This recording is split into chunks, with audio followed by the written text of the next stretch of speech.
Over the past 24 hours, the United States Embassy in Haiti has told all Americans to get out. Why now? The timing of this is very interesting as the mainstream press continues to push this narrative that Haiti is destabilized and therefore needs an outside intervention to keep it afloat. Dan Cohen, Redacted correspondent, is in Port-au-Prince, Haiti, with the very latest on that. Dan, good to see you. So the timing of this is very interesting. Yeah, it's fascinating. I mean, Haiti is in a sort of permanent crisis that we hear very little about in the media. Yet all of a sudden, yesterday, the U.S. Embassy says all Americans should get out, catch the first possible flight, make arrangements to get out of this place.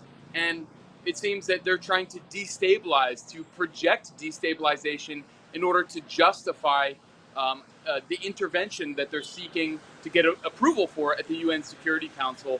Just last week, the U.S. State Department with military personnel were shepherding around a contingent of Kenyan police officials and Kenyan diplomats to plan out a possible intervention. But the main headline that's being used to promote this intervention, the main incident, happened on August 26th, where there was a massacre in an area called Canaan.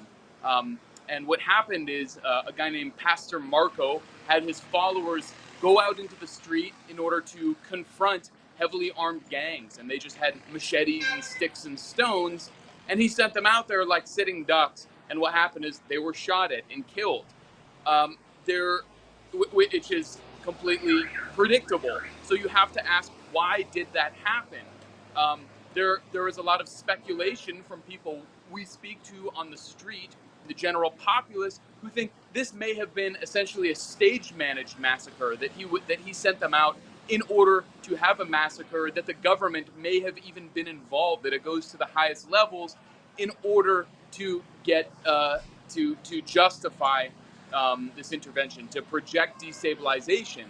And then as the fallout from that massacre goes on, then we get this call from the embassy. There's now an article from a guy named Tim Paget saying that this massacre now shows why there has to be a foreign intervention. So it's almost like clockwork how this all works. But at the same time, here on the ground in Haiti, yes, the situation is bad. There's poverty, there's suffering, there's hunger. But that's the status quo here. It's been that way for years and years and years, and we never hear anything about that from the U.S. media. But the fact is, there is a peace that's actually breaking out. There's peace breaking out between the armed groups. Yesterday, my colleague Kim Ives of Haiti Liberté and I spent a good portion of the day walking through neighborhoods that were previously completely inaccessible because of fighting between rival armed groups. And we sat down with two leaders of these rival armed groups that have made peace, namely Jimmy Barbecue Cherizier, who is really the top target of this U.S.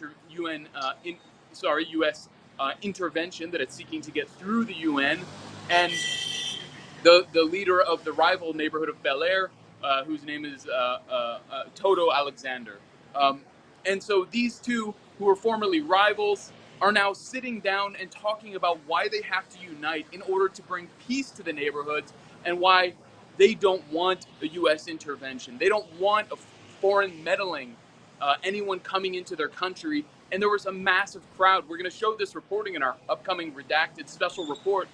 But what you won't really be able to see is there's a huge crowd of people surrounding us who support this message. So this is what's completely hidden in the mainstream media, that there's actually peace, a fraught peace, the very beginnings of peace, but this is breaking out in the poorest neighborhoods where the media tends to ignore and won't venture into unless they're going to do a hit piece saying these are gangs that have to be taken out. So that's the real story here.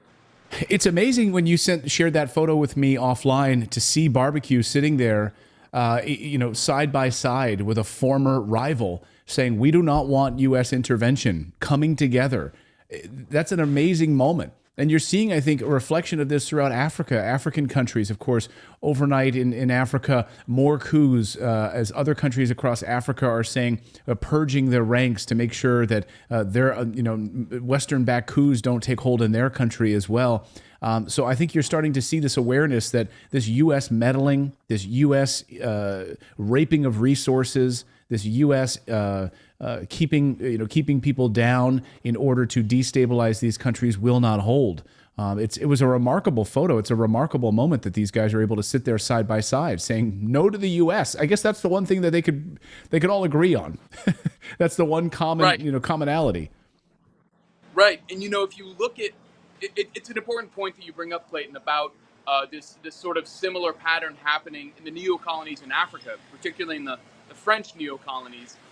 And one of I think, the key threads looking at U.S. policy between Western Africa and Haiti is what's called the Global Fragility Act, which is a piece of U.S. legislation passed in 2019 by Congress that basically seeks to ramp up to shore up control, U.S. control of these regions, of these countries, in order to keep Russia and China out, to keep these in the grip of the U.S. And the first six countries that are listed in this Global Fragility Act, which is heavily a military operation, Haiti is the very first, and then several countries in Western Africa, which were not the francophone countries, but Benin, Togo, several countries like that are also listed there. So you have to wonder if the U.S. considers Haiti as well as those countries fragile, and at the same time we're seeing these popular revolts and military coups in the francophone countries that are right next to them. The U.S. recognizes what's going on and is very desperate to stop it, and has been seeing this years in the making. So Haiti, throughout history, Haiti has always sort of been the vanguard. Its revolution began the collapse of chattel slavery worldwide, and it was the forerunner of all of the pink tide governments in Latin America in the early 1990s. And so it seems that it's once again playing this vanguard role. And so it's really a fascinating moment down here, peace breaking out as the U.S. is gearing up for some kind of intervention. Yeah, the timing of it couldn't be more mysterious. Peace starts to break out. The United States warns all Americans, get out now. Something is definitely afoot. Dan Cohen is on the ground in Port-au-Prince, Haiti right now to tell it like it is. The reality of the situation there is going to be filing multiple reports and a special report for Redacted coming up. Dan, stay safe. Thank you so much to you and Kim for your great reporting down there. We appreciate it. Thanks a lot, Clayton. Thank you so much for watching this segment here at Redacted. We are live every day at 4 p.m. Eastern Time, trying to share the stories that the mainstream media will not cover. You should also come over and join our community of Redacted Rebels over at redacted.inc. That's our private locals community where we can share exclusive content that we simply cannot share here on YouTube. Come over and join the rebellion together right now by going to redacted.inc. We'll see you next time.